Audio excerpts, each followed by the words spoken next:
오늘 우리에게 주신 하나님 말씀은 역대하 16장 9절에서 10절까지 말씀입니다.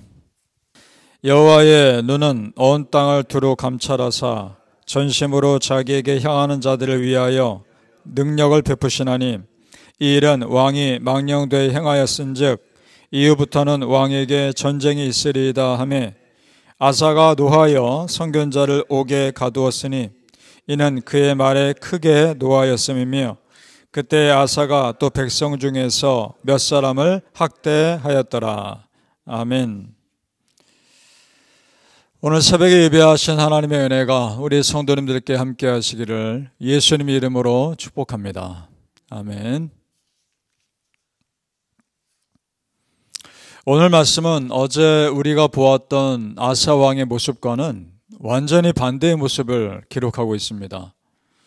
어제 말씀에서는 아사 왕이 하나님 말씀을 들었을 때 겸손히 듣고 다시 자기 마음을, 믿음을 새롭게 했다는 모습을 보았습니다. 심지어 자기 어머니가 만든 우상까지 없애며 결단하는 모습도 보았습니다. 그런데 오늘은 전혀 반대입니다. 자, 2절로 올라가 보시죠. 그 모습이 언제 나타났는지에 대한 건데, 북이스라엘이 남유다를 공격할 때 아람 나라를 전쟁에 끌어들인 장면을 통해서 나온 그 모습이 나타납니다. 2절이 그 내용입니다. 제가 읽겠습니다. 아사가 여호와의 전 곳간과 왕궁 곳간의 은금을 내어다가 다메섹에 사는 아람 왕 베나닷에게 보내며 이르되, 이렇게 되어 있죠. 아람 나라 왕에게 예물을 주면서 지금 남유다를 쳐들어온 북이스라엘을 공격해달라고 요청하고 있는 겁니다. 전쟁에 이방 나라들을 끌어들이고 있죠. 그리고 그 사이에 자기는 북이스라엘 왕이 빼앗은 그 성들을 공격해서 다시 물건들을 빼앗아 오는 내용이 나옵니다. 이 모습들이 하나님 보시기에 좋지 않았던 겁니다. 하나님 의지하기보다 이방 나라를 먼저 의지하고 있죠. 또 그뿐만이 아니라 지금 아람 왕에게 예물을 주는데 그 예물을 어디서 가져다가 주고 있습니까? 오늘 성경 자세히 보니까 여호와의 전 곳간과 왕궁 곳간이라고 되어 있습니다. 왕궁 곳간의 물건이야 왕의 마음대로 사용할 수 있다 해도 여호와의 전 곳간은 왕이 마음대로 못 건드리는 것입니다. 근데 그것을 지금 왕이 함부로 쓰고 있는 거죠. 아사 왕으로는 하지 말아야 할 것을 지금 해버리고 있는 것이고, 더욱 중요한 거, 결정적으로 하나님의 마음을 진노하게 하는 것은 그가 하나님에게서 그의 마음이 떠났기 때문입니다. 자, 7절을 우리 같이 읽어보죠. 7절입니다. 역대하 16장 7절 시작.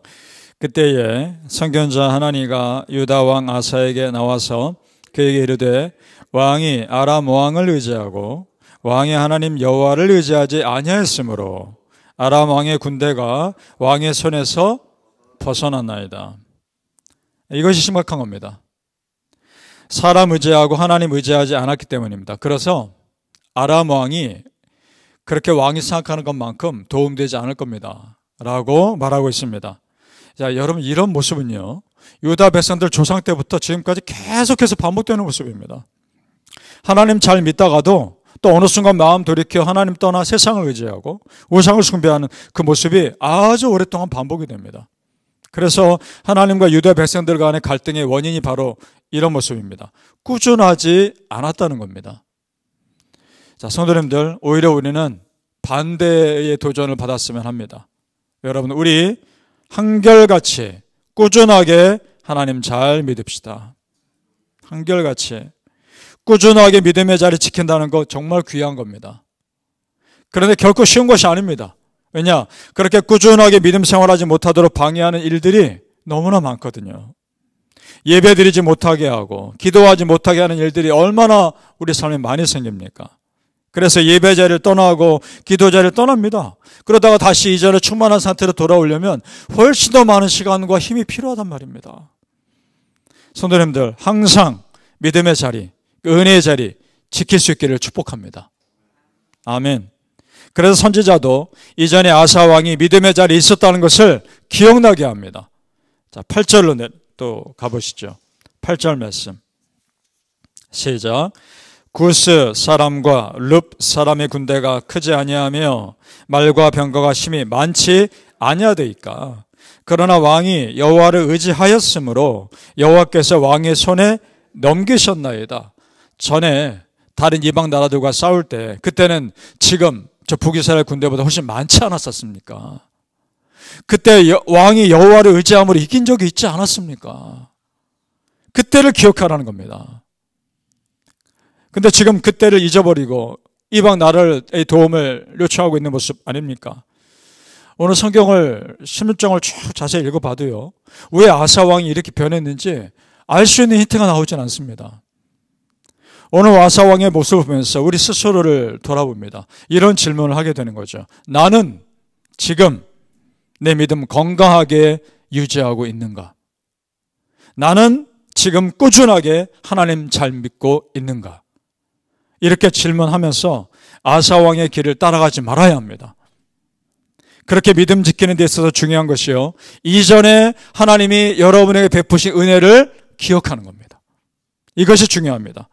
조금 전에 선지자도 아사 왕이 그래서 이전에 싸움에서 도와주신 하나님 기억하게 하고 있지 않습니까? 그 하나님 다시 믿으라는 겁니다. 여러분, 이전에 어려울 때 여러분을 도와주신 하나님 기억하고 계십니까? 믿으시죠? 그럴 때 여러분 그런 순간들 많으셨죠? 그때의 간절함과 그때의 감사함을 기억하는 것이 내 믿음을 건강하게 그리고 순수하게 지키는 지름길인 줄 믿습니다.